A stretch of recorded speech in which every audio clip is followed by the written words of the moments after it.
I'm not always accustomed to speak English here in Rome, but since my really great and old friend, although very young in other sense, my old friend Vuk Jeremic is so fluent in English, I have the pleasure to discuss with him and to see what we can report to you, and thank you for your attention.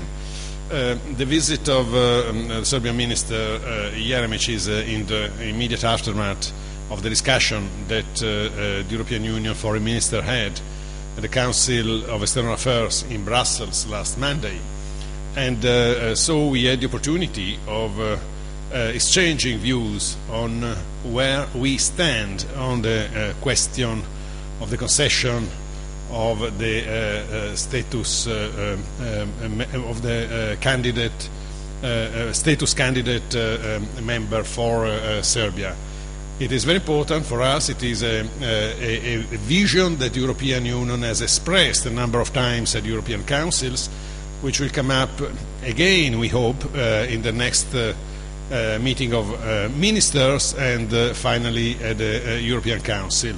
This development is, of course, depending upon a number of negotiations and contacts which are going on between Belgrade and Pristina, but also between the two parties, between Kosovo and Serbia, with major European and not only European interlocutor.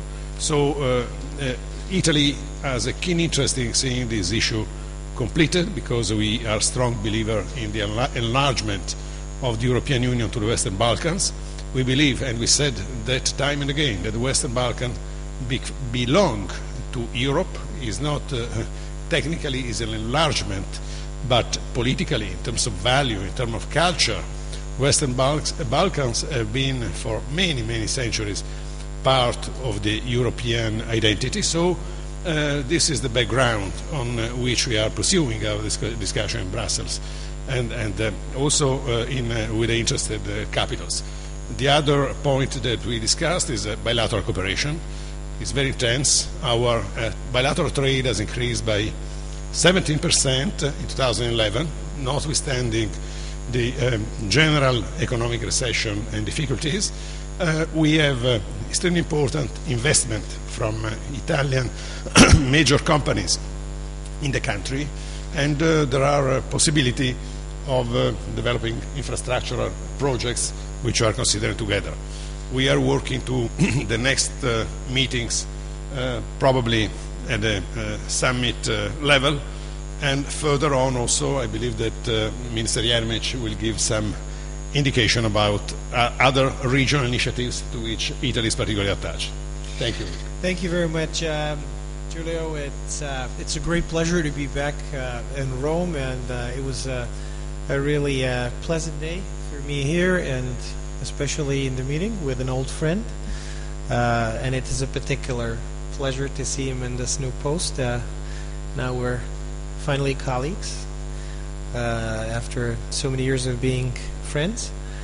So I just want to totally subscribe to the remarks that the minister made. Indeed, we spoke about the future of the Balkans in the context of the European process.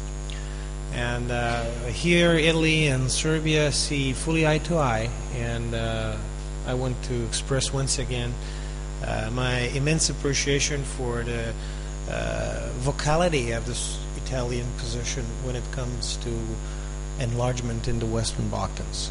Italy's been one of the staunchest allies of all of those who are willing to be a part of the European process. And for Serbia, it's been of an extreme significance, given the vicinity of Italy, given the exposure that Italy has in Serbia, economic and otherwise, and generally the history of the relations between our two countries.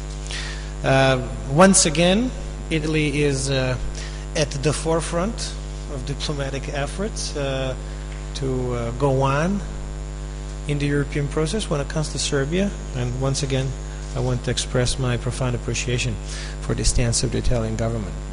We will be working together in the days and weeks that are ahead of us, so that a consensus is forged between the member states of the European Union on the next formal steps in the European process for Serbia. I believe it is possible.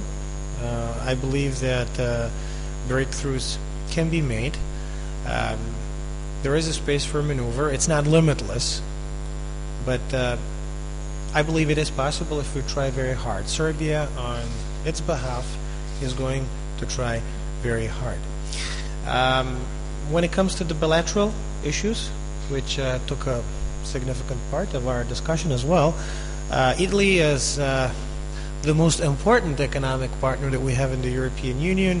To my great satisfaction, is going to continue economic engagement and expand economic engagement with Serbia, even under the circumstances that are far from ideal in our part of the world. For us, it's critically important, and we today made a further step in the organizing of the summit of the two governments. And now I think that we're safe to say that this is going to take place this spring, in the month of March, and that the host of this grand event is going to be Belgrade. The last time when the government of Serbia came, it was here in Rome, and in the month of March this is going to be held in Belgrade, and we are really looking forward to host President Monti, President of the government, and the cabinet members, including my good old friend in Belgrade in March.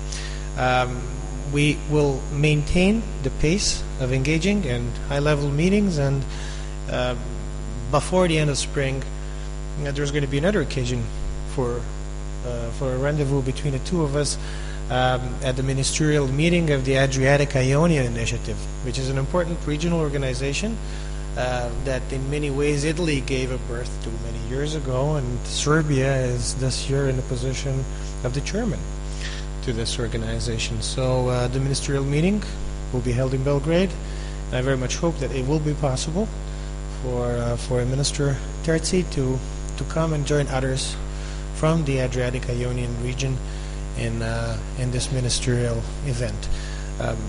There are very few issues that we can consider open between Italy and Serbia.